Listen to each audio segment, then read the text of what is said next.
Well, ladies and gentlemen, it's been a little bit since I've had a chance to get on here. Life happens, as we all know. Life is a wonderful thing, and a wonderful thing that also comes on this show. A wonderful person, very knowledgeable, expert in the college football, specifically transfer portal area, but college football in general. He's a fanatic. Love having him on here. Mike Huessman is on the JDV Experience, episode 15. How are you doing today, man? Doing well. Glad to be here. It's been a while. I forget the last episode I was on. I want to say it was 4 or 5, but I forget the exact. Probably closer to 9. I think it was 9. That late? Okay. 8 or 9. Yeah, it was somewhere around there. Yeah. Very in the But, background, just pulling up my YouTube page to kind of check, Okay. see where Yeah. how far off I am. Glad to be back. It's been too long and fun to talk about, anything that comes up. Before it was a lot of transfer portal stuff. Of course, that was before most of the spring balls were done, so we have some more clarity there. And then we're at the time of year where one of the things I like to look at is coach's hot seat and see who is going to have to win games to keep their job. I think this is a time of year where we have some more knowledge of that and who really needs to show up or they're gone. So, well, I think there's a few guys that's on that list that we have an idea of. Mike Leach, but I think you have a good point there. It's kind of getting to that point of the year where we start to see things. For me, I think Scott Frost is the main one too. Oh yeah, Scott Frost. You can't forget of it. It's funny that you mentioned that. I was just asked something, like someone tagged me on Twitter. I'm gonna go ahead and shout him out because why not? The Jake Botel, I guess.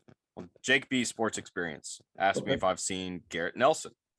I have him on my list. I haven't really looked at him much, but shout out there to Jake B and the Sports Experience there. This guy, he interacts with me quite a bit actually. He's got a Patreon too, it looks like. So the name does sound familiar, which we're interacting with the same people on Twitter largely, so it makes sense that he'd be familiar to me, but I can't pinpoint any specific work that I've seen of his. Yeah, I think I know I've talked with him on many occasions. That's why I recognized the picture as soon as it popped up, like I knew. But are you like that with Twitter where it's like you get notified about something and you have to look at the profile picture before you look at the name and you associate with the profile picture more than the name? So it's funny. Yes, I associate with the picture way more, but yeah. One thing we were just talking about off screen, switching from iPhone back to Android last week has changed all my notification layout. So now, oh no, it's great. Samsung is the way to go get that stylus. But that's one of the things that I have to change because I had the preferences before where it showed me the icon of the person, where now with my notifications, it shows everything. So icon, name, but the icon is smaller, so I have to look a little closer to recall who it is. Hence with the glasses this time. I get it. I see. I understand. No, these are when I've been in the office on campus all day and my eyes would be so dry at the end if I don't wear blue lights. So I have basically home office, like I kind of have pairs everywhere. So beautiful. Just save the eyes. Beautiful. Yeah. Oh, and he just replied too. Speaking of which, just throw that another little shout out to him. Yeah, he's got a Patreon. It looks like it's actually pretty cool. He's romantic about sports. Good. So cool. Hey, so one of the big things obviously going on in college football right now, because this entire college football landscape is changing. Everything we know about college football, NIL has completely changed everything. We have players running rampant. It's basically free agency, which I don't have an issue with. I know a lot of old school fans, they have a big issue with it. But nobody had an issue when it was the colleges pocketing all that money and not sharing it with anybody. We could talk about, legislators and what are they called? The people that influence the legislators. Lobbyists. Yeah, we could talk about all that stuff too. But just to kind of, because obviously the lobbyists were pushing for a lot of, the we can't pay the players, we can't let them make money. Are you kidding me? No, the schools, are putting up $600 million football facilities, Yeah. but I think they're still going to continue to do that regardless, because honestly, getting the players involved and everything has just made everything so much bigger. Yes. But now we're seeing the conferences that are just crazy changing, right? I And think one phenomenon to go along with that too, unlike the NFL and pro sports, with college football, the coaches have been the big stars. That yes, I don't think will change a lot, but it may change a little. that's a good point. Now, I think the difference is coaches are the bigger stars in college football because the players are only there for a few years Yes. and there's a shelf life with the players, whereas the coaches will stay around. Yeah. You know, I think that is a good point though, because I mean, you look at a guy like Quinn Ewers, right, who goes to Ohio State last year, reclasses to get in that class, obviously to pull a cash. It was a cash grab, Absolutely. 100%. Like he had no intention of staying at Ohio State, but he was like, "Hey, I can go to Ohio State. I could get $1 million NIL deal with this company, and then I'll just go back to Texas at the end of the year because I got a free transfer."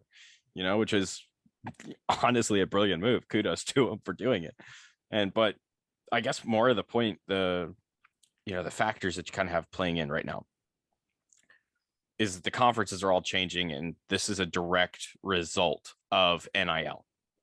Yes. The money is changing, the landscapes are changing, and I think conferences are finally starting to kind of wake up and realize, why do we need the NCAA? Why do we need them? And I think that's why we're seeing all this stuff kind of change. Now, I'm speculating. I don't have any inside source on this telling me that, oh, the Big Ten and the SEC are going to, bolt and they're going to leave the NCAA and start their own thing. But I do have a feeling that's the plan. I do have a feeling that they're going they're targeting 24 schools apiece. It's an interesting concept. And I mentioned this with somebody else last week, a guy who, I don't know, it's kind of a niche, and I don't know how many of the viewers will be on this wavelength, but for people like me who like college football a lot and also follow soccer in Europe a lot, you had the failed Super League last year. There was a lot of Yes. similarities with that to what we're seeing now with the major conferences. Now, this failed Super League, that fell through because the fans said no, right? Basically, I mean, UEFA did step in and say no, but yes, by and large, the fans were all against it. Yeah, because I remember when that was starting, because this was 2021, right? This is like right after COVID. Spring 21. Yeah. So I was in Afghanistan when all that was happening, and I remember that because that's like the one time that I actually paid attention to European soccer. But no, it's a good point. But in this case, there's going to be some fans that don't like it, but it's not going to be enough to say, oh, we're going to boycott college football if you do this, blah, blah, blah. Because what we're kind of talking about here is it's a crazy concept, but you have basically two conferences right now in a arms deal, an arms war. Yeah. This is a race. We need to be the best one, and we're going to start pulling things. And this is all a domino effect that comes from NIL being passed, followed by Oklahoma and Texas leaving for the SEC. I might even go a step further. Okay. When we see, in 100 years from now, when someone writes the history of college football, the start of it may be when Texas A&M and Mizzou went to the SEC. Because that put in place a foothold for the SEC to have one of the wealthiest schools in the country in one of the biggest football market states in the country in their conference.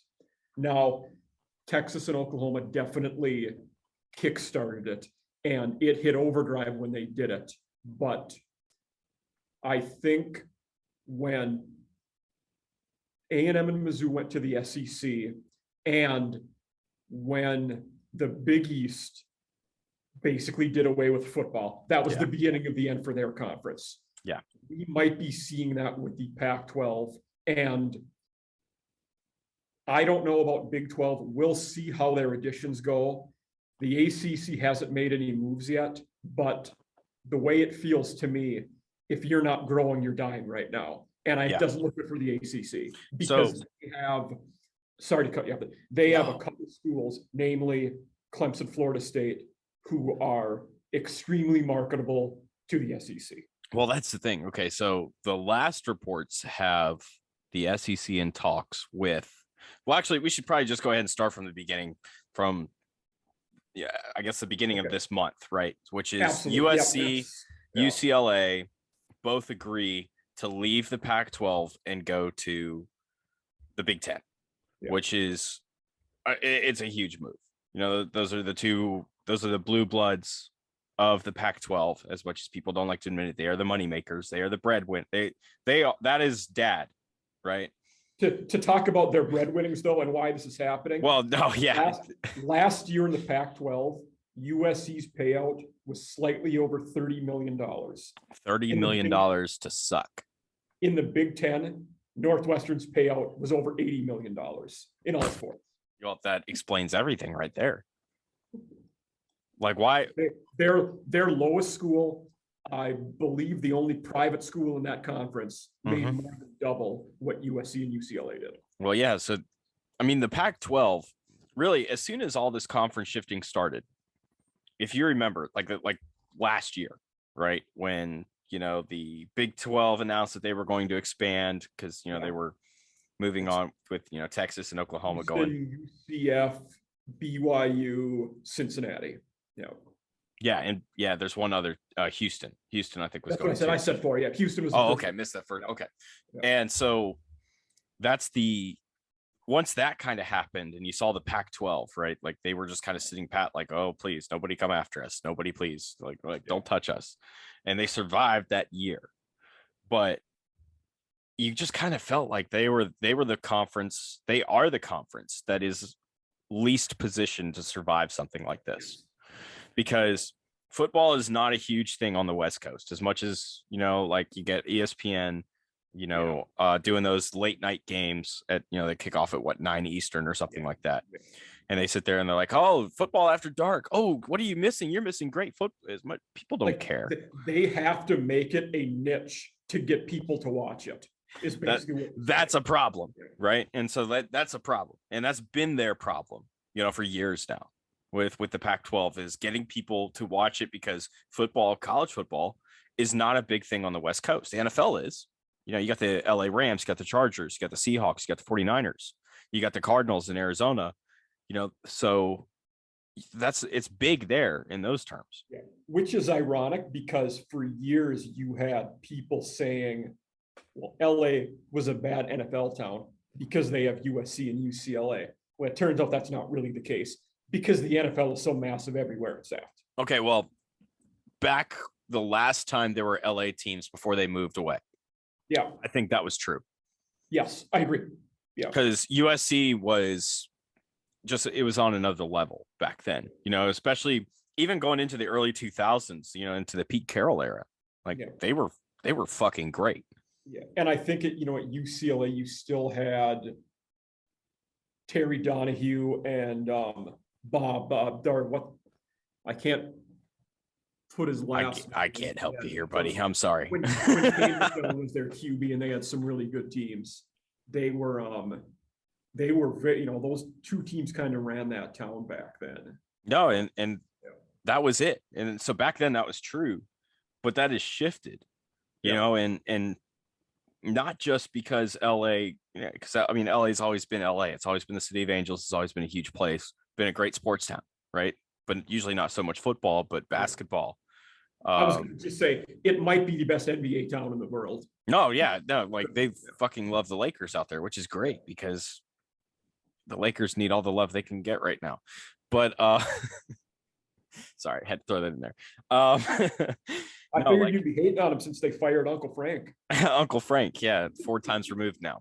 Yeah.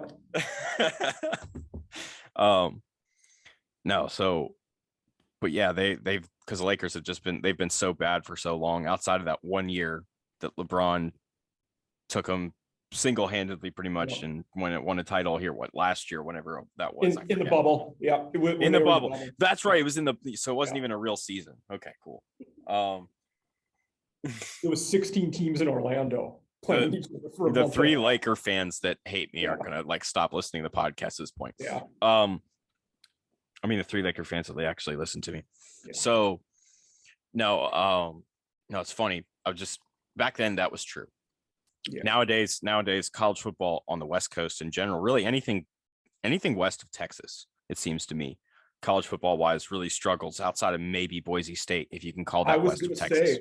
I think Salt Lake City likes their football with Utah and BYU, and Utah State. Okay, no, okay, that's a good point. Utah has been a great football state here the last 5-10 years. They've exploded, because like I was watching BYU today specifically, and BYU is loaded with talent. I have like 30 guys on that roster that I'm watching this year as potential NFL guys. I mean, they're not all going to declare.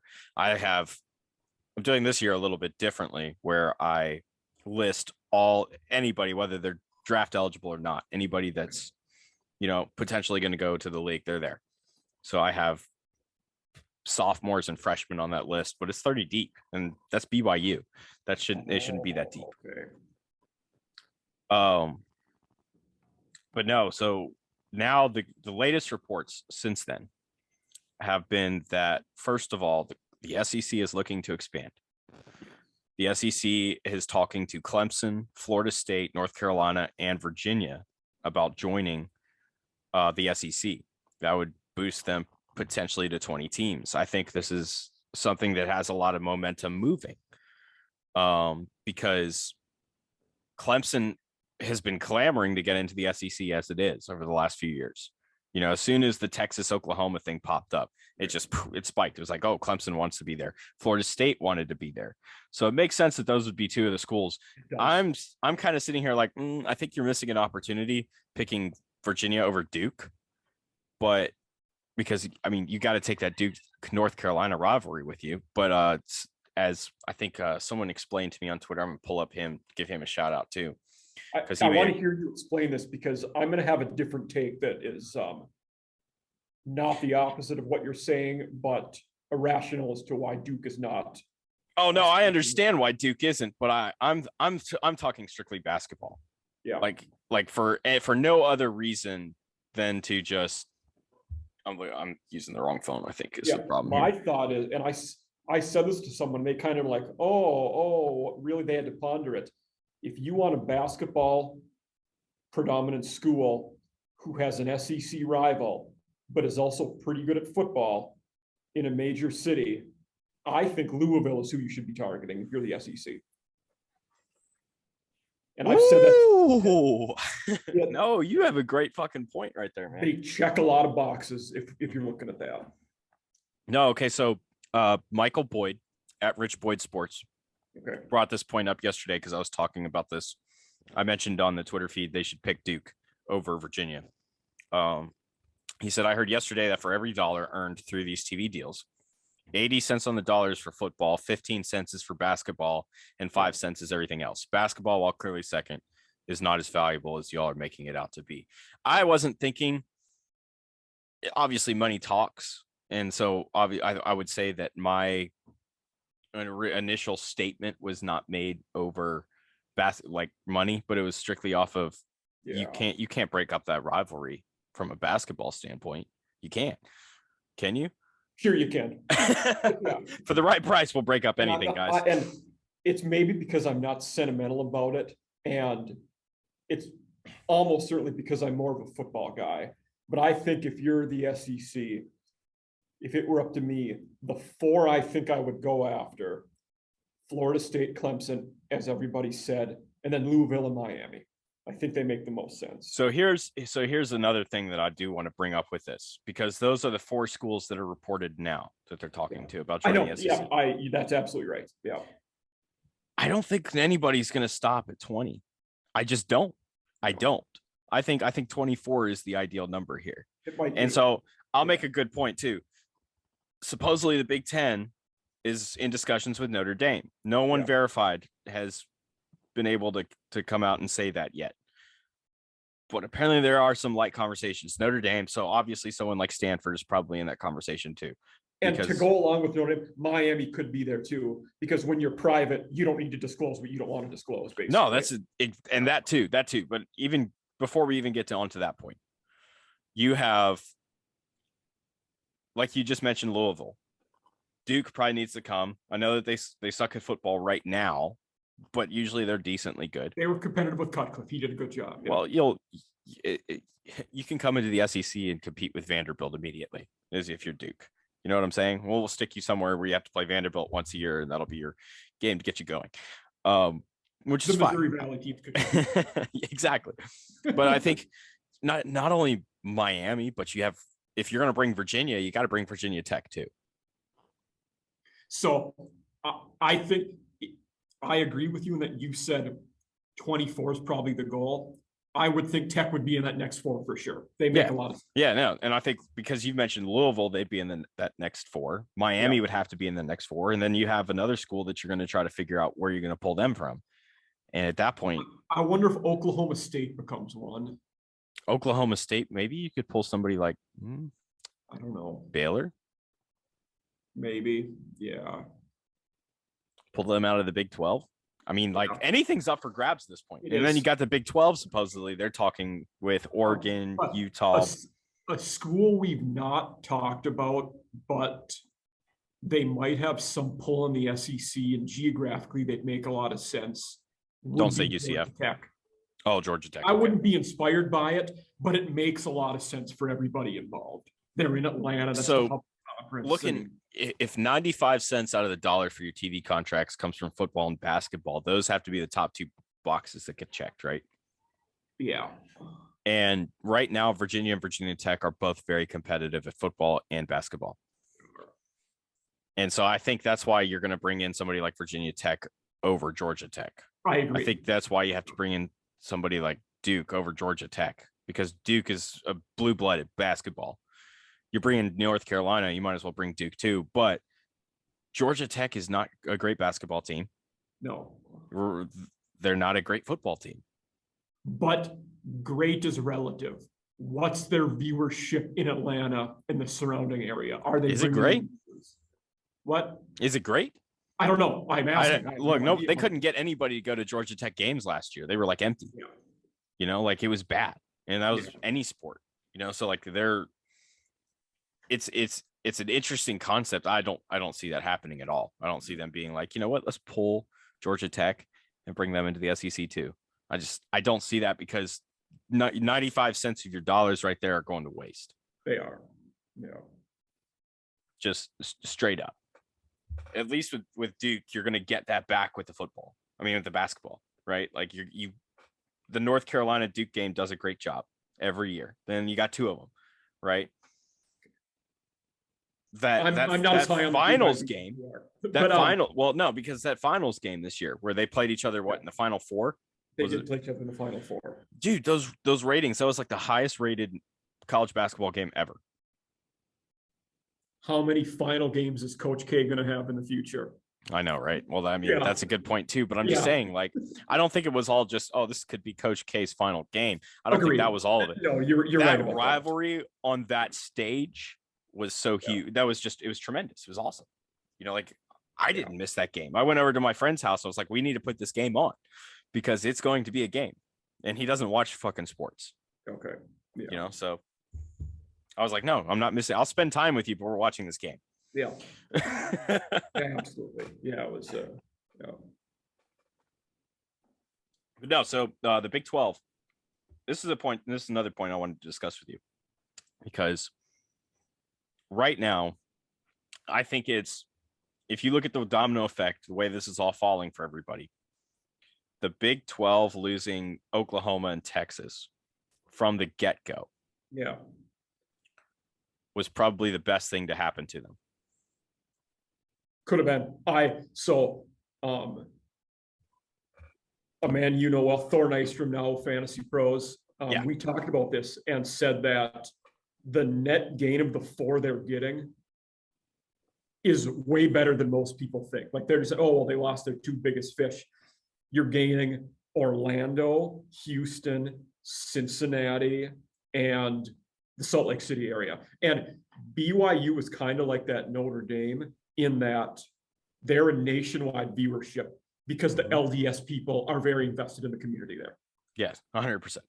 Yeah. Pretty much every player that goes to that school is on a mission at some point too. You know, like when you're pulling these kids, and even Utah to some extent, it's like that too. But you're looking at these kids and they're all redshirted. Yes, and absolutely. It's because they've been on a mission already. You know, like an LDS mission, they've been to Chile or Peru or somewhere like that. And when they're seniors, they're 26 and married with a family. Yeah, exactly. Dude, their quarterback right now is married with a kid. You know, it's like, wow. You know, player. Yeah. Oh, he's Jaron Hall. I was watching him a little bit today too. I was going, ooh, yeah. Oh, he's got an arm. He's fun, but we got sidetracked. You were saying like no. So yeah, because Big 12. No, that's because right now they're talking with Utah. They're talking with Oregon. They're talking with Arizona State. I think Washington was on that list too. It was, and yeah. There were two other schools that were on there. Arizona State. Did you say it? Yeah, I said Arizona State. Big 10. I think Big 10 probably wants both. Both conferences probably want the Arizona schools. That would make sense. The Big 10's talking to Arizona State. They were interested in. I don't know if they've started yet. Because the only thing that I had seen about Arizona State so far, I'm pulling up Twitter right now as we're talking because this is actually kind of big. The only thing I'd seen about Arizona State so far was the fact that they were talking with the Big 12. I retweeted this. I'm going to pull this up. The other domino I think that makes a lot, we talked about those ACC schools going to the SEC earlier. If that happens, then a move I think we'll see with the Big 10, you have competitive football team, good alumni base, major city. Boston College makes a lot of sense. To the Big 10. Yes. Yeah, no, I can see that. That makes that does. Because I mean, like I don't think a lot of people realize this, but Boston College is like, minor league Notre Dame, essentially.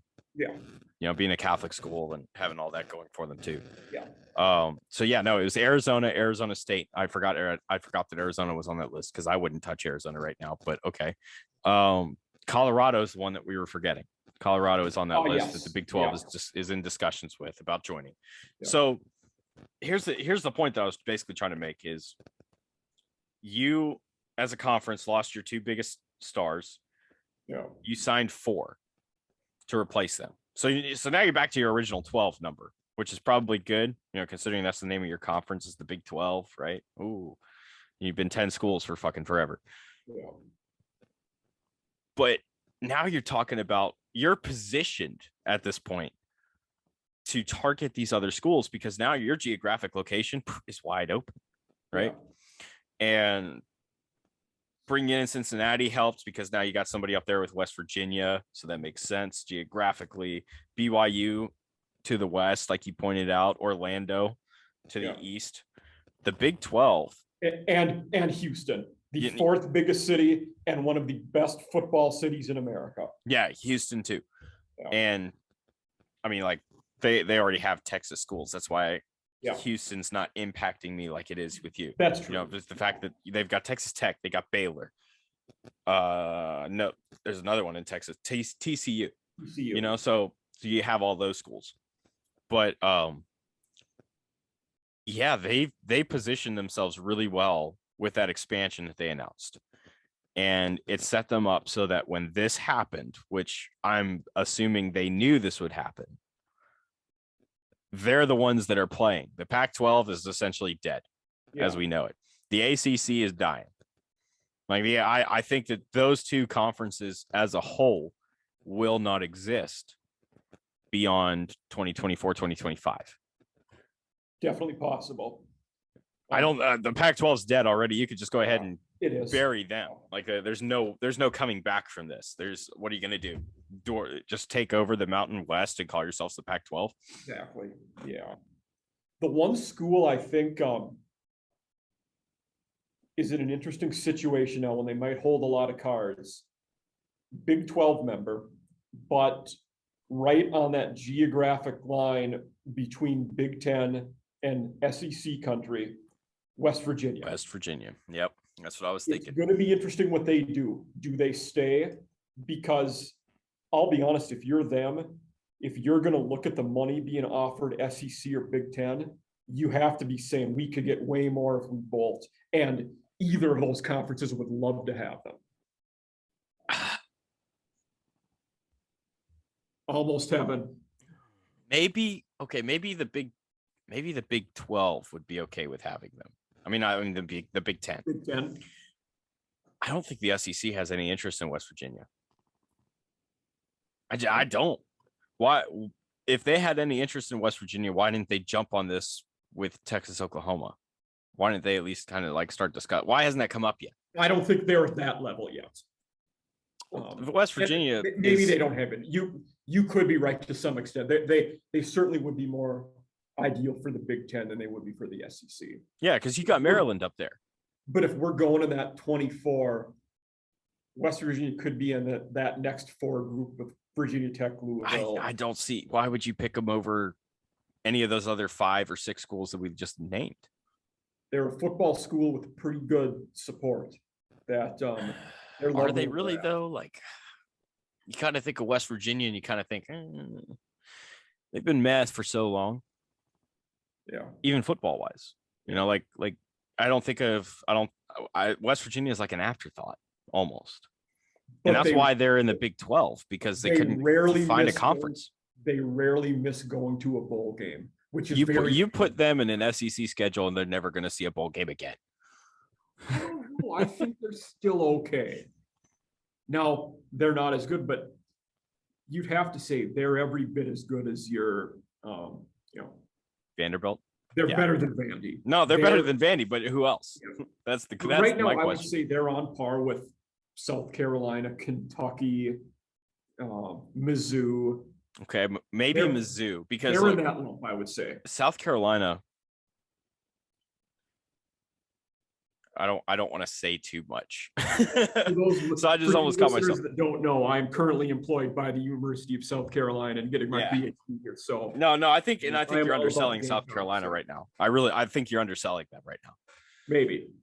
Because that Beamer's school done a great job in the portal. He's a heck of a coach. Beamer is a godsend to that school, but I mean, just from a strictly talent standpoint right now, South Carolina is so well positioned.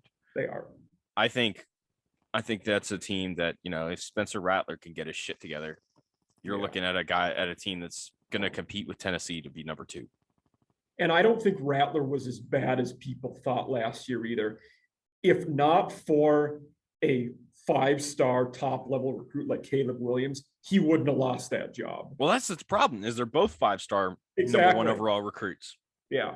And it's like, so the deal with Rattler has always been this, and it's been that he is immature and he's not a good teammate. And you saw this firsthand if you watched the Friday night, not the QB1 TV show that I think I did not, by the way. So I don't remember who put it out, but it was it's on YouTube. It's you can pull this up very easily. I know what it is. Yeah, for sure. Yeah, no, if you watch it, if anybody who watched that saw Spencer Rattler, there was just this cocky, I think I'm the best player alive, nobody's better at football than me kind of person. Yeah. And you saw that persona when he got benched against Texas last year. That's fair. Yeah. And it's like, because I pointed it out at the time. And at the time, I guess it's a relative point, because you have a guy like Jalen Hurts, right, that gets benched in a national championship game. He's all over the sideline. He's all invested in the game as his backup comes in there and leads them back to victory. Then he doesn't transfer. He stays there for another year, and he gets his redemption in the SEC championship game, right? That is the most beautiful story in college football in the last 5-10 years, outside of maybe the LSU miracle, where they just that magical season 2019. Yeah. So I don't care what you say. It's the best story that there was in college football. There hasn't been a better one in terms of just redemption, grinding through a strife and trial and coming out better than you were when you got into it. And that's what he did. And so you have a guy that did this and he got so many fans and got so much attention just for doing this. Even if you're not sincere, Spencer, why the fuck did you just hide on the sideline? Why couldn't the cameras, not even find you? You know what I'm saying? Yeah. And that was kind of my issue. That's been my issue with Spencer is it's like, he's so me focused. He's so me. And that's been nothing. That's all that I've heard about him is that, oh, he's so me, blah, blah, blah. So that's my concern. Yeah. Which the one interesting thing about that is, and I think you're absolutely right. That has been the MO. I've heard things have been great this spring. I've heard that we're not seeing that. Yeah. But also, if he were playing any other position, that would not be in the conversation. We don't care if other position guys are like, we don't care if a running back wants the ball every play. We expect it. Odell Beckham Jr. What? Yeah. No, that's fair. But when you're at that position, you're expected to be this all-encompassing leader who looks out for everybody. Yeah, because you have the ball every single You're play. expected to do some of those coaching jobs when maybe that's unfair to ask of you. That's 21-year-old. Yeah. I just don't think that. I think that you still have to be a good teammate. Absolutely. Yeah. And I think that's where Spencer really fucked up against Texas last year.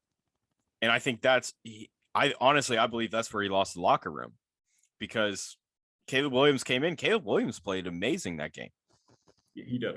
Where was Spencer Rattler? Nowhere to be found. I think that's a problem. I just do. Maybe you can call me Colin Cowherd if you want. Like that might be something that he'd say.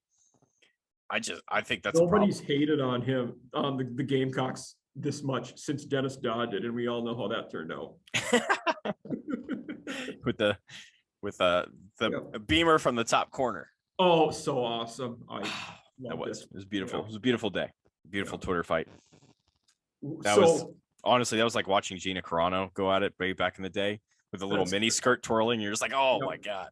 Sorry, just had to say that. Miss Elizabeth with the Macho Man coming out. Yeah. But if we're conceptualizing these potential moves, and like I had mentioned Boston College for the Big Ten, which makes a ton of sense with some of the Pac-12 schools.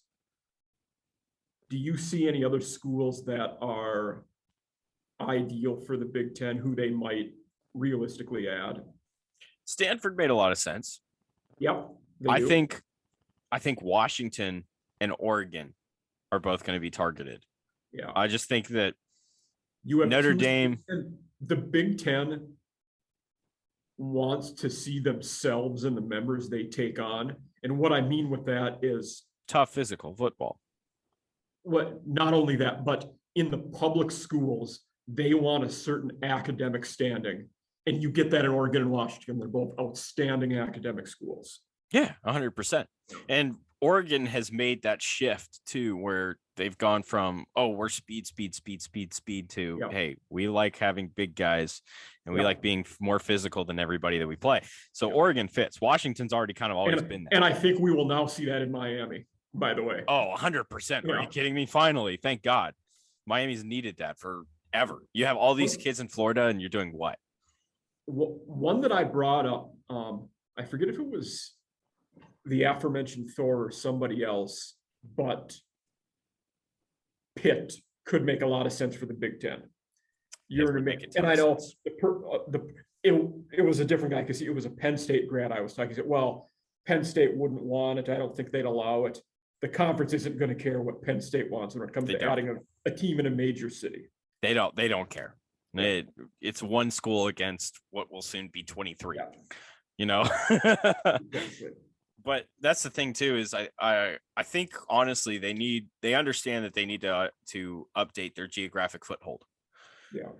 They did that by getting USC and UCLA. So now they're into the West. Those two cannot stand alone. They can't. No. And so Stanford, because Stanford was not mentioned in discussion with the Big 12. That's immediately to me that said, you know what? They're already probably talking the Big 10. Stanford and Cal go somewhere together. And I could see Cal going out there too. Yeah. So now you have 4 California schools. Now you can kind of work on honestly, I think the big player here is Notre Dame. Agreed. I think they want Notre Dame to get in there before they start inviting other people. Yeah. Well, yeah, everybody wants, and Notre Dame's going to kind of realize very quickly, like, well, we need to pick somebody now, like right now. I actually, that topic came up recently, and I don't know that I agree with that. Being independent might not be as bad as some people think it is. What it might come down to is their TV deal that they have for themselves. Mm-hmm. And is that going to match up with what they would get in either of the conferences? I don't know. I don't know the answer to that. Okay, so is it an exclusive? I don't understand. Maybe this is something we'll have to Google. Is it an exclusive contract with NBC? Yes, they have. NBC has the rights to all their games. Well, all their home games. Yes. So in theory, they could keep that and get another contract for all the away games. I don't think so. I would guess I don't think NBC would go for that. Because Notre Dame's already on ESPN networks, 5 times a year because of the 5 ACC games that they play. Yeah. So I'm just saying, like, if NBC doesn't have a television contract for their home for their away games, yeah, is there some way that they could jump into a television deal where they get paid for their away games? My guess would be yes, but then you minimize their incentive to do that because they're sharing that money with the conference teams if they're in a conference. Yeah. And it's probably negotiated as part of a bigger deal. Yeah. Yeah, that's the big headache, I guess, right now, is figuring out how you operate around NBC. But I think the Big Ten is determined to get them before they get anybody else at this point. I think that's, if they feel like if they can get Notre Dame, they just pulled USC. You got Ohio State, Michigan, Penn State, Michigan State, Wisconsin, Iowa. Those are all pretty darn good schools right now. You got all those running. So why wouldn't you just, I guess, if you add Notre Dame to that mix, it's like, well, we can land fucking anybody we want. Like it's game on. Yeah, they're the big fish that's out there for sure in a number of ways. I mean, their football viewership is massive. They get a national audience. They're competitive every year. They have a new young coach who is going to be very media friendly, and he's going to be great from what I'm hearing too. He's going to be a great guy, great coach. And he's in a spot where, for all the heat, some of their fans gave Brian Kelly, he left Freeman in a very good spot to succeed. Now, what's up, boys? Joined by the God himself, Thor Nystrom, from no longer NBC Sports Edge, now FantasyPros. And Felix as well. Oh, hi, Felix. And Felix, yeah. So what is Felix the god of? Mercy? Catnip.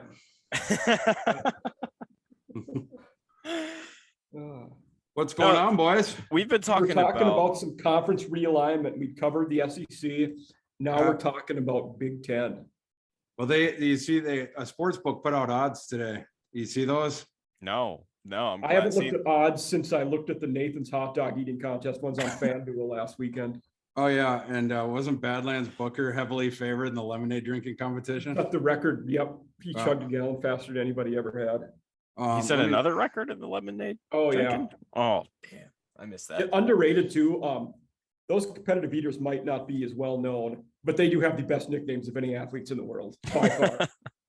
Okay, so these are odds from Bovada. Okay. I believe from today. Is today the 8th? Okay. Yeah, today is the 8th. Okay. So these are odds. Next school to accept an invitation from the Big Ten. These are the odds. Notre Dame plus 150, Oregon plus 150, Washington plus 600, Kansas plus 1400, Rock Chalk, Cincinnati plus 1500, North Carolina plus 2,000, Arizona plus 1,800, Duke plus 2,000, Oklahoma State plus 2,000, Syracuse plus 2,500, Stanford's plus 2,000, Cal is plus 2,000. And then this is odds for next school to accept an invitation from SEC. Clemson plus 250, Miami plus 325, Florida State plus 250. I don't know why they list them out of order. Louisville plus 500, Baylor plus 500, Oklahoma State plus 600, Cincinnati plus 750. Interesting. So Action description. I was waving the wheat there while Thor was talking. For those of you that saw my motions. You gotta love waving the wheat. Yep. So here's the thing is what I was just saying honestly was the fact that I think Notre Dame is the next one the Big Ten wants to get, because I feel like if they can get big Notre Dame into their conference, they can go get anybody else they want. At Sure, that point. but what's the difference between that and the last 20 years? Like they've been trying to get Notre Dame for forever. I mean, well, now you have so USC. That's the difference. You got USC now. Well, How does adding those two make it more incentivized for Notre Dame, though? I think Notre Dame only makes that jump when they feel the sport has been so emphatically gone to the two mega conference model where they could get shut out from prestigious postseason games - the money that comes with it. Yeah. I think that's when you see Notre Dame, like if you see Clemson and Florida State and Miami, Louisville, all those schools go to either Big Ten or SEC. And then you see, the remaining, not powers, but good programs in the Pac-12, Washington, Oregon, et cetera. Once those dominoes fall, and then we see if the Big 12 can hold up and maybe even become a third mega conference, we'll have to see. But I think that's when Notre Dame makes a decision, because when it disincentivizes them financially to remain independent, that's the second you're going to see Notre Dame join a football conference. And that's sort of, I didn't go as in-depth as you, but before you got on, I did say that I think the idea of them staying independent longer is not as far-fetched as some people think. Like, it doesn't make sense for them to just jump to a conference right now. No, waiting is their friend at this point. Exactly. It's a thing where it's like you can wait a year and you can still get the same price that at the very least you're going to get the same price on the open market, like that sort of decision-making paradigm. Notre Dame will never, the second that they want to join one of those two conferences or three conferences, they will get the invitation. That will always be on the table. Notre Dame is the pretty girl at the dance. So like Mike said, you don't have to commit before you have to commit. Until the financials on it start swinging the other way, where then you're losing millions and millions of dollars per season. And then then you're just being stubborn. Like at that point, that's when they're going to jump. And I think that is plausible, but we would have to go to a 2 or 3 division model where the NCAA gets wrecked, the NCAA as we know it, and the decision-making powers, it's no longer the NCAA that has that oversight and that rule-making ability, but it's some sort of, high fucking council. I was going to ask you if I could swear, but I think I can. At this point, and somebody else, and Kevin Warren. Well, sure, but they'd set up some sort of like fucking high council that would, decide these things or whatever. But until that moment happens where there's that shift, like Mike said, Notre Dame has no real reason to, commit to signing a 10-year contract with the conference, in my opinion. And see, that's what I was kind of getting at too earlier. Like when we first started, was the fact that these super conferences really seem to be more of we're getting away from the NCAA. We're going to go do our own thing. Yeah. Like, why do we need the NCAA? Why do we? 1,000%. I know I've told Mike this anecdote. I don't know if I've told you, Vogel, but I talked to a former high-ranking employee at a prestigious Power 5 conference in Mobile at the Senior Bowl, where he swore to me that we were going sooner rather than later going to a 2 mega conference model in college football, where it was going to be the enormous seismic shift, even bigger than the shifts, or the conference jumping that we had seen in the past, and that we would end up with 2 mega conferences. And then he told me, the NCAA is dead. It just doesn't know it yet. because I mean, at that point, those two mega conferences, they will have all the power and they can tell the NCAA to kick rocks. We're going to make our own rules. Well, the NCAA lost their power the moment that, NIL got through the Supreme Court. Not all of it. Not all of it. Yeah. I mean, they still got power. They still have decision-making power. They still have authoritative power. Oh, okay. No, I'm not saying that it killed it then, but I'm saying that the whole incentive of keeping them around was killed in that moment. And that's when that death started, right? Because what was the NCAA, like, what was the idea behind them? Oh, we're going to utilize Title 10 or Title 9, and we're going to help out these, schools, and we're going to make sure that nobody's cheating. Well, is there cheating in college football anymore? Probably not. There's, you can do pretty much whatever you want at this point, as long as the school's not paying for it. So at this point, the schools are going to sit here and go, well, why do we need you guys? What are you guys doing? You're sitting on your asses over there, and wherever your headquarters are. I don't know where the NCAA headquarters are. Indianapolis. Okay, so you're sitting in fucking Indiana right now, eating chips and probably hot dogs, and sitting here going, this is really nice. Like, why? Well, sure.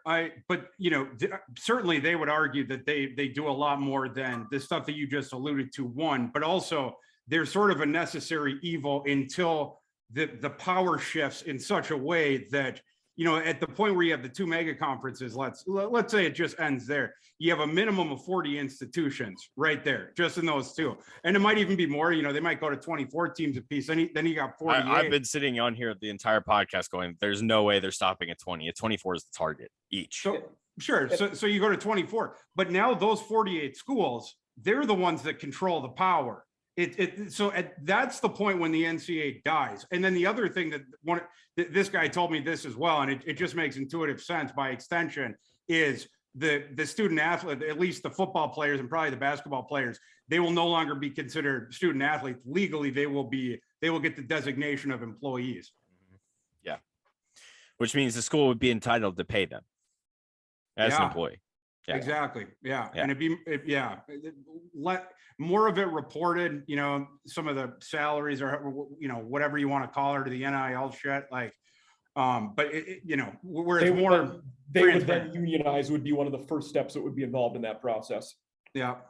But yeah, that's the death of the NCAA. We still got a little ways to get there, but it's probably closer than a lot of people out there realize. Like, this could happen within the next 5 years. Yeah. I don't think it's imminent. I don't, it's certainly not going to happen this year. Probably not going to happen next year. It's probably not even going to happen the year after that. But depending on the movement that goes on, it is possible that it happens within the next 5 years. Look at how fast this has been moving too. We have the two major conferences, because they still do provide necessary oversight for those institutions, namely in how non-revenue sports are treated and the resources they're given by universities. Now, when we have the two major conferences, football is going to rule the day, and I don't know what happens to those other sports. But right now, the NCAA, that's one of their things. Is no, okay, that's a great point too. But at that point, it's also like, if you're not in, one of these two conferences, you still need the NCAA, right? Because you guys really have power to hold over them. So I think they still exist. They're just not over these two mega conferences once we get to this point. And so all these other sports, I'm honestly not sure that they would, because at that point, why wouldn't the smaller conferences then take their own power and then they're the oversight? You know what I mean? Like, exactly what I was going to say. Then they form their bigger conferences as well. That's why it dies right there.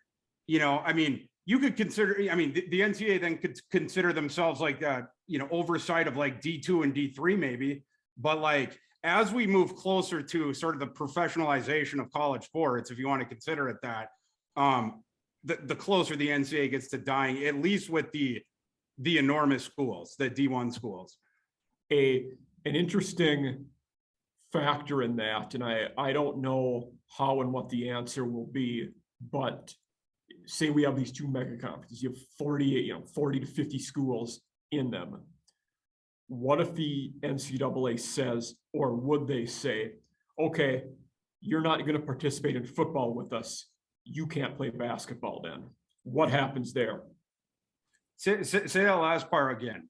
What if they say, if you're going and doing your own thing for football, you can't participate in the NCAA tournament in basketball. You don't get to do that with us. That's an interesting thing. Yeah. And one they might come after. Yeah. Yeah, it absolutely is. Yeah. And they'd have to figure, those two power conferences might have to figure out what they were doing for the tournament. Exactly. Yeah.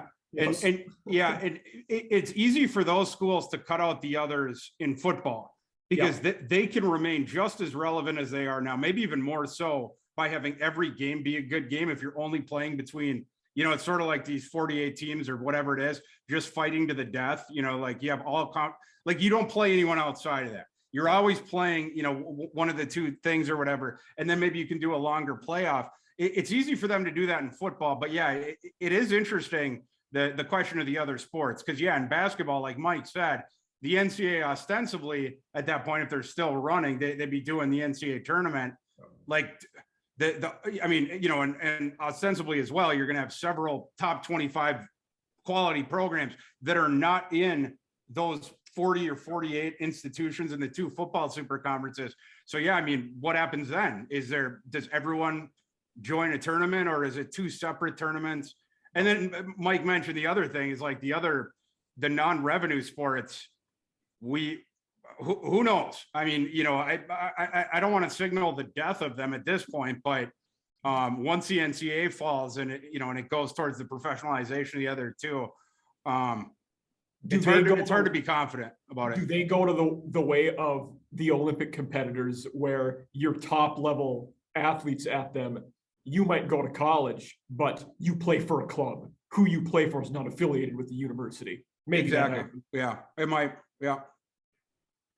Because the university wouldn't want to spend resources on them if they're not getting money back for it. Yeah. That's an interesting concept too, because I guess that's one of the things that you're going to have to work out if you get to that point, right, where you cut out the NCAA. Are you going to do you still fall under Title IX?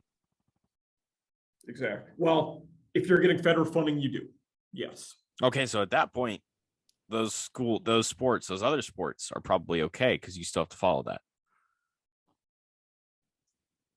They would still have to be given the same amount of scholarships. Okay. Right. But what caveat comes into play here? Oh, you're not playing for scholarship. Employees, they may not be on scholarship. And yes, that's what I just realized. As soon as you started, I was like, oh wait, no, okay, yeah, no, okay, I'm getting it. I'm understanding the concept now. Yeah. Now, okay, now I understand the impending doom that you're discussing here, Thor. Yeah. Another one that I think an after effect for the littler guys that we need to discuss is, we'll take the Sun Belt for an example. Yeah. At the individual school level, where does most of their athletic budget come from? Buyout games in football. If they're not getting those games against SEC schools where you go on the road to lose by 60, where's that money coming from? That's a big question. Yeah, and when they're no longer, at that point, a lot of those programs, they'd probably be considered what we now consider the FCS. Correct. Right?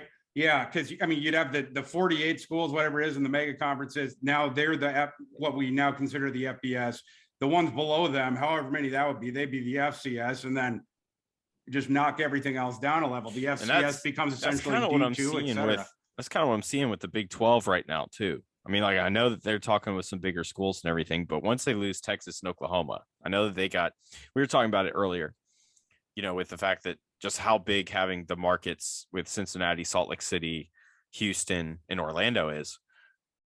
But in all honesty, like when you're talking football, if you don't have Oklahoma and Texas, who do you have in the Big 12 to really push that? Honestly, I think football wise, I'm actually not sure how much it drops off, because the four teams that they got have all been really good now for at least a decade, right? Like I know you're losing two teams with a higher ceiling.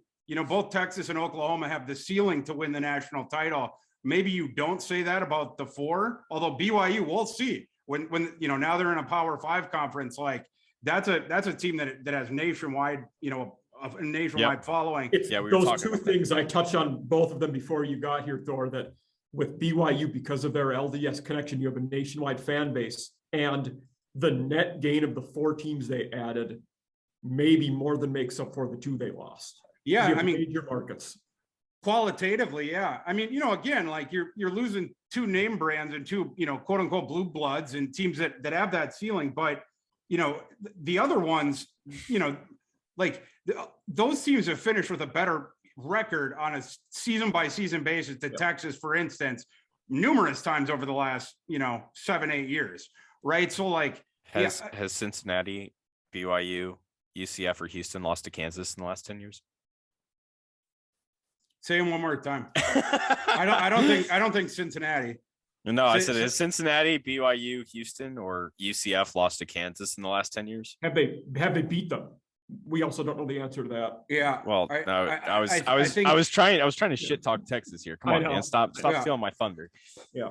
Well, Kansas. I gotta be careful. I'm working with an intern guy that's University of Texas. So Kansas has the 2 highest point total scored by an opponent traveling to Austin that have played at Texas since 2019. And that includes the best offense in college football history.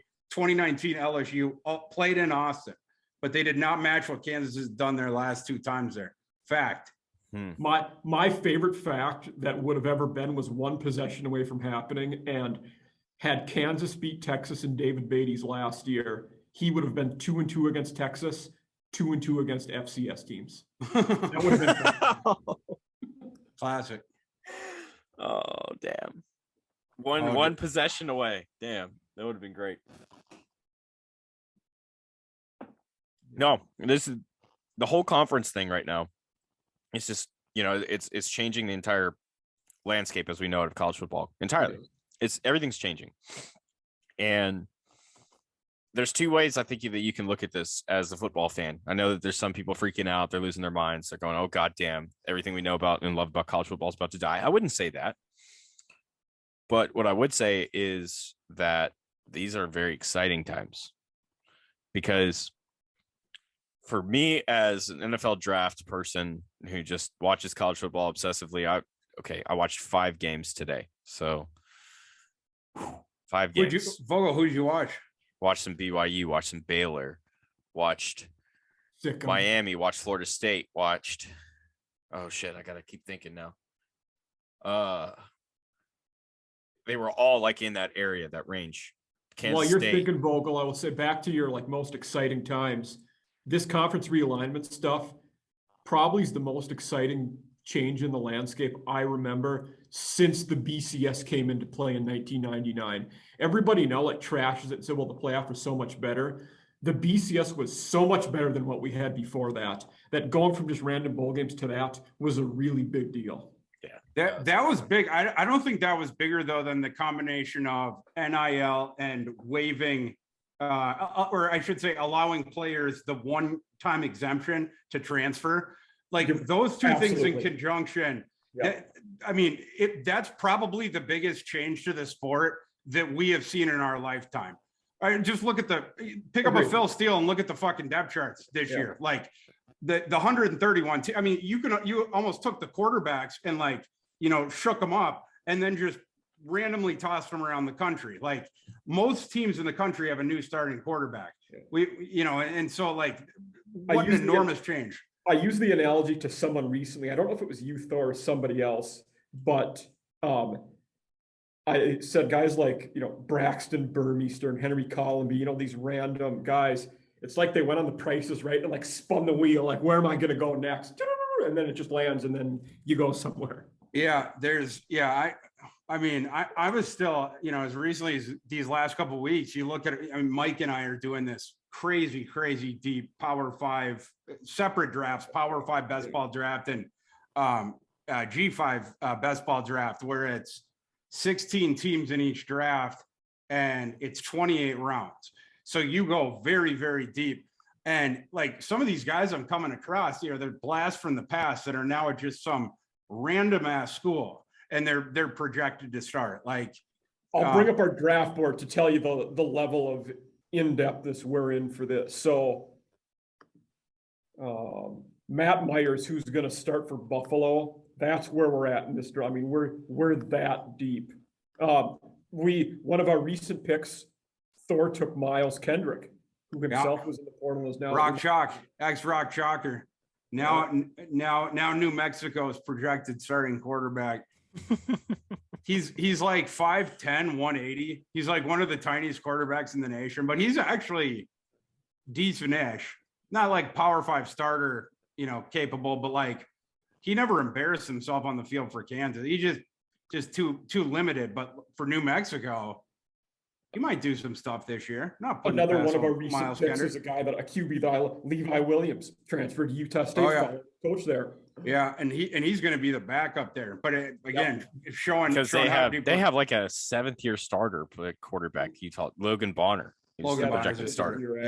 Added eligibility to a lot of these guys. So in our P5 one, Jack Abraham was drafted. He is on his Missouri's backup and graduated high school with DK Metcalf.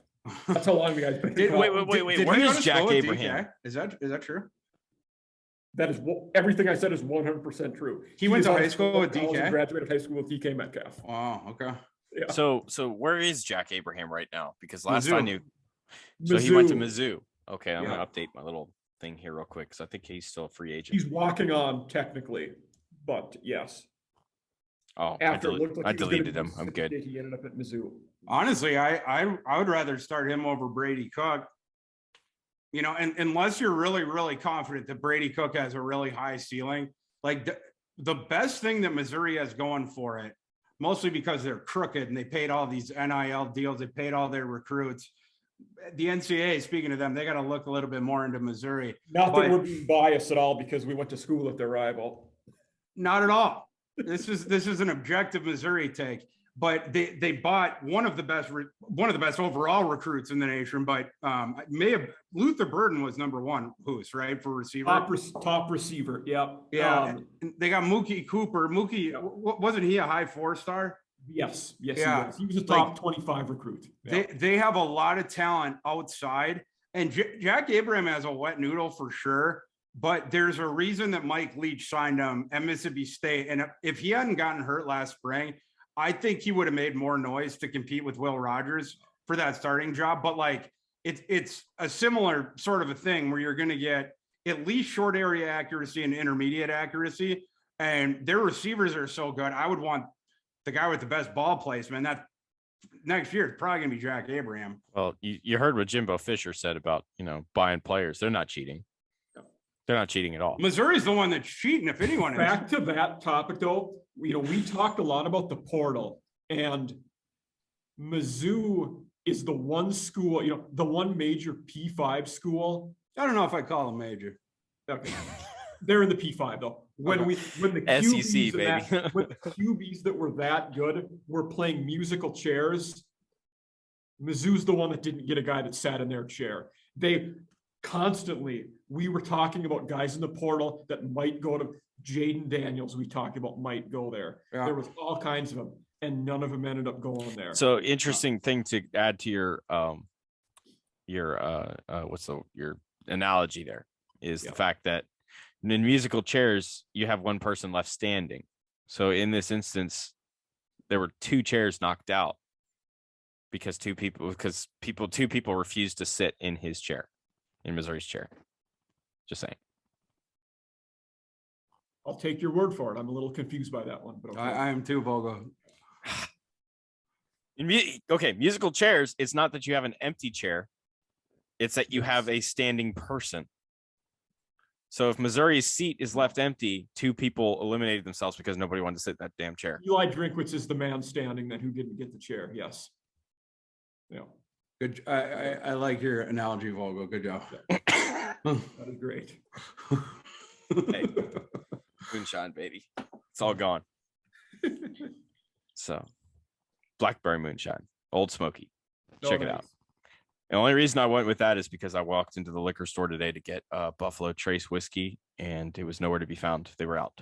So, Vogel, is that what O'Rourke drinks too, or just no, he drinks Calypso. Believe it or not. Oh boy, what's Calypso? even know what that low is. tier rum. Low tier, Really? very low tier rum. It's like $10 We're a bottle. we're talking like Sailor Jerry's level here. Yeah. This is like Ah, straight up. I Like- put Sailor Jerry's above low tier. Yeah. Let's be fair to Sailor Yeah, Jerry's. that's fair. Yeah. Wow. Yeah, that's fair. Yeah. It's funny Well, stuff. yeah, I mean, I trust O'Rourke's palate, I would say. Absolutely. Unimpeachable.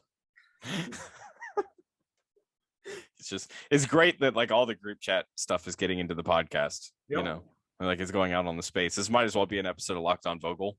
Oh, Locked on sure. Vogel. Yeah. I've No. reworded some rap songs to include your name, Vogel, if you want me to say them. But we'll leave that for the After Dark, Vogel After Dark episode. Vogel After Dark. Yeah. Oh my god. No, so I guess to finish up with the college football stuff, because I think we're getting close to wrap up time, a little bit over an hour. I think this is really exciting. I'm excited for the direction the SEC and the Big Ten. I love how that's all going out. I'm a little bit more. I'm thinking it's going to be a little bit faster than what you're kind of suggesting, Thor, because I mean these last 2 weeks have moved insanely fast.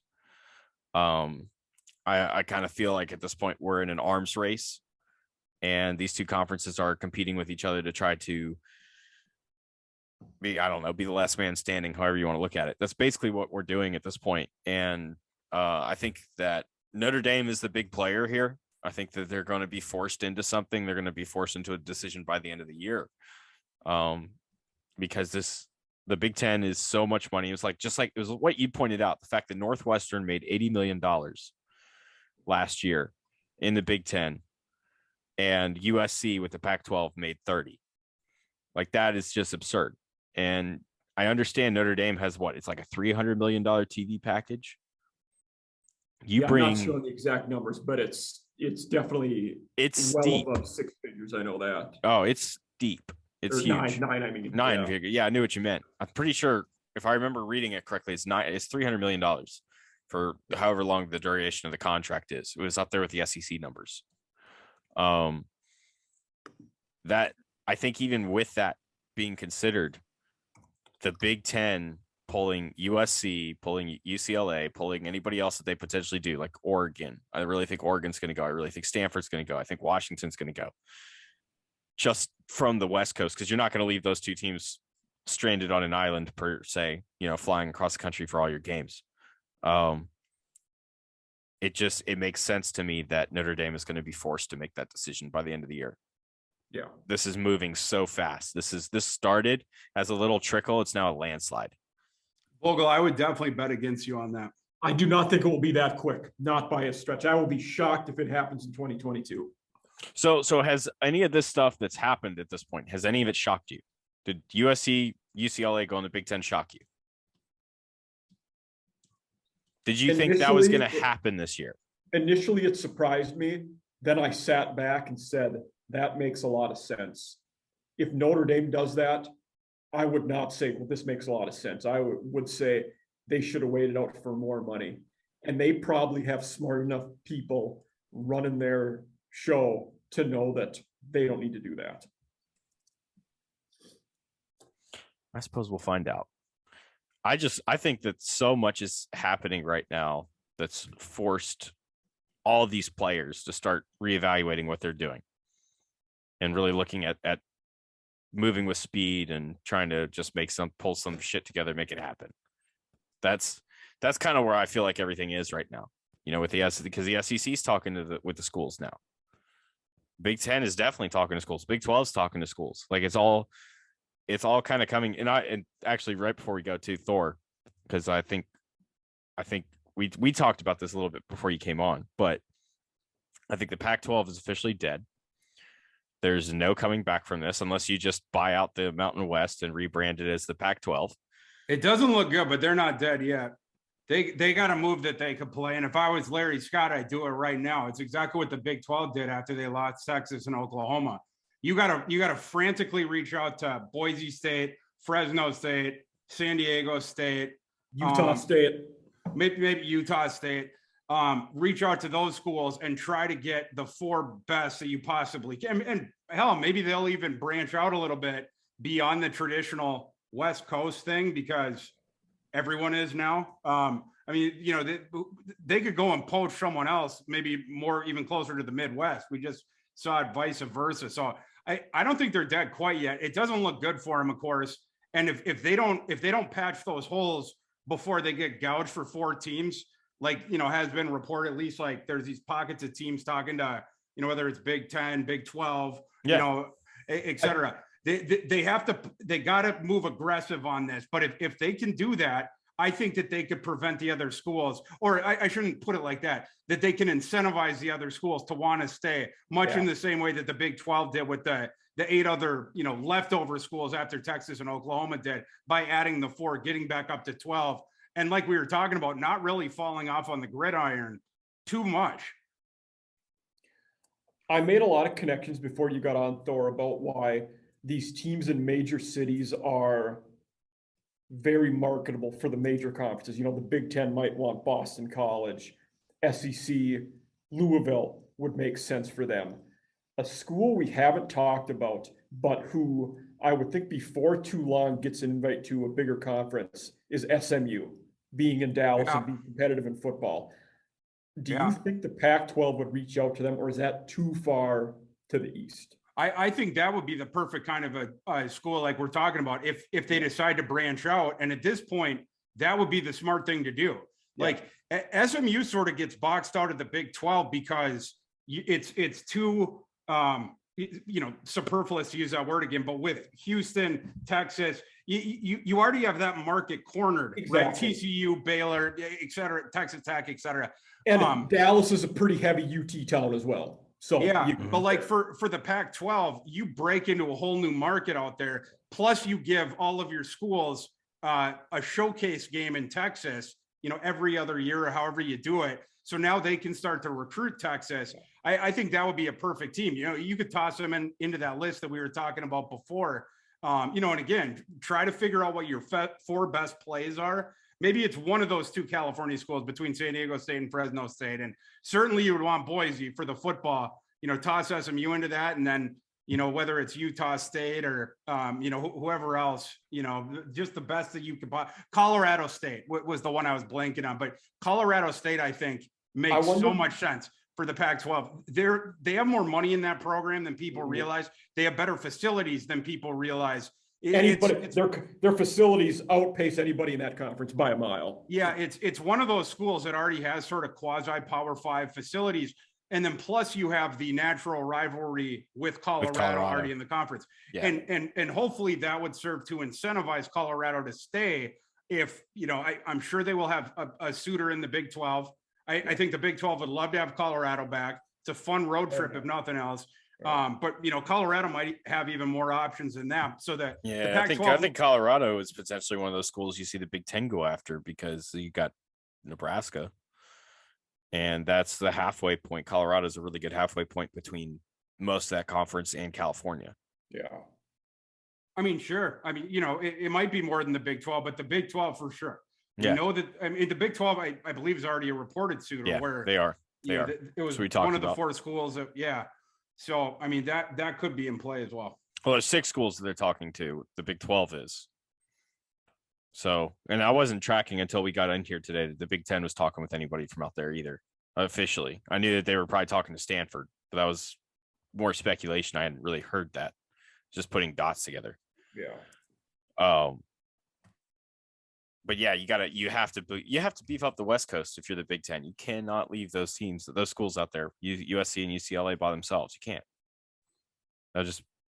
You want to talk about a competitive disadvantage that California is going to be whining about in 2-3 years if you leave them out there by themselves. But maybe they joined knowing that was the deal. We don't know what happened in those conversations behind closed doors about what say they'll have and adding new members after that. Well, you can talk about it all you want, but it's still going to end up with, you know, somebody's always complaining at the end of something. Hey, this could be better. It's just human nature. I can't wait. I can't wait. When we're at 20 or 24 teams, I can't wait till we have a home game where UCLA goes to Boston College and for a conference game. It's gonna that'd be funny. In conference, Boston College versus UCLA. I thought that was a great point. The Boston College and the Louisville point specifically. I thought those were great. But anyways, yeah, guys. All right, boys, I got to run.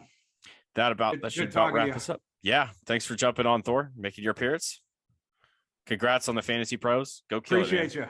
Appreciate you. Oh, and if anyone out there is listening, we're giving away Jackson Smith and Jigba signed Ohio State jersey. So check out my feed for that. You have to join the Betting Pros Discord, but on there you can ask me questions.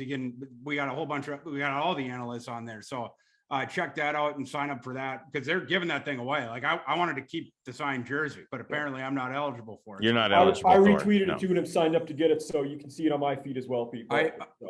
Good luck to you. I'm not involved in the picking, so if Mike wins, there is no collusion.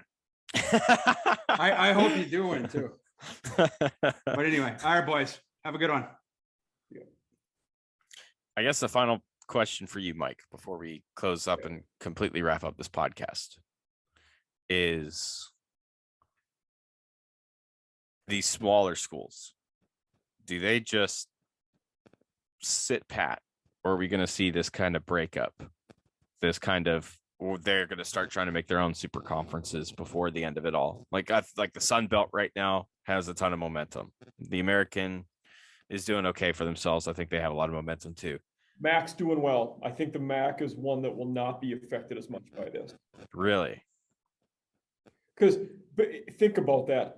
The teams in the MAC, the Big Ten's not going to want them. And where else do they have to go? Oh, I wasn't talking about getting pickpocketed by the bigger conferences. I'm talking about smaller conferences eating each other up like what we're seeing right now. Because it seems to me right now, the Sun Belt, the American have the most going for them right now in the lower levels. I would 100% agree with the American. I don't know if I would agree with the Sun Belt though, because some of those schools on an individual level don't have a lot of money. Your UL Monroes of the world, UABs of the world, they don't have a lot of resources there. Basically, your smaller state schools in the South, they're not rolling in the dough. So I don't know what they would do, to be honest. The Mountain West becomes a really interesting, for me, that might be the most interesting one. What happens in the Mountain West? Because some of those schools are a high enough profile where they may get pulled, but the ones that are left there probably don't have enough remaining schools to still be viable. So that may not exist. I don't know what happens there. Yeah, I think that's kind of the other thing in all of this, that it just hasn't started falling yet. The dominoes haven't been pushed over. I was going to say this when Thor was talking, but he was going on about something else. Is it possible, right now we have FCS, FBS. Once those bigger schools break away into two mega conferences, do we create another classification level in between them and FCS? Glad you brought this up, because I was thinking the same thing before originally, like when I was going over all of this and I was going, yeah, you have the Big Ten and the SEC, and then you just kind of have the Big 12. And then you have all these other ones, because I mean, like I hear what y'all are saying about the markets that the Big 12 is playing into, which are great. But they're not going to be included with the SEC and the Big Ten. Like they're left in the dust. They could go up. They could put their own 24 schools together too, but they don't really have any big name brand to pull and be like, hey, look at us. Look who we got. Like the SEC, you're sitting there. You got Alabama, you got Georgia, you got LSU, you got, Auburn, you've got Florida, you've got Tennessee. Now you got Texas and Oklahoma on top of all that. The Big Ten, same sort of deal. You got USC and UCLA now. You've got Ohio State, Michigan, Penn State, Michigan State. Like they're the right way. Yeah, those are big, giant name brand blue blood football schools. And the schools that aren't blue bloods, I'll name some in both. Arkansas, Ole Miss, Mississippi State, Iowa, Nebraska. Wisconsin. Those schools are not major markets. They're not. I would say Wisconsin might actually be in that top notch. They're close, Yeah. but that's beside the point, though. The states, the schools and states I'm talking about, there are not NFL teams. Those states are passionate about those schools, and they live and die by how they do. So that makes them very marketable, and they're major colleges too. Like they're not going anywhere. Yeah. And that's kind of what I'm playing to, I guess, a little bit, is the fact that the Big 12 doesn't have that. You're right.